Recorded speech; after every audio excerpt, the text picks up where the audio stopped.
Hello everyone, welcome to this math video where we are required to write as a single fraction in its simplest form 2x minus 4 over 4 minus x over 2.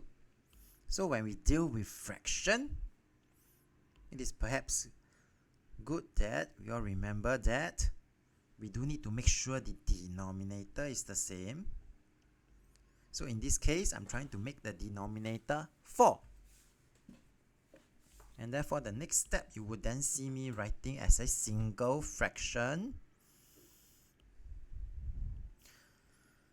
The whole thing will be over 4.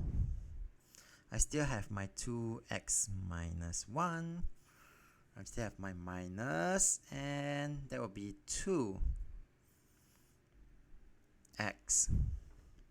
Alright?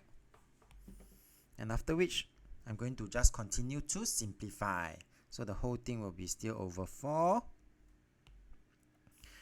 And I realize that 2x minus 2x will give me 0. And I'm therefore left with negative 1.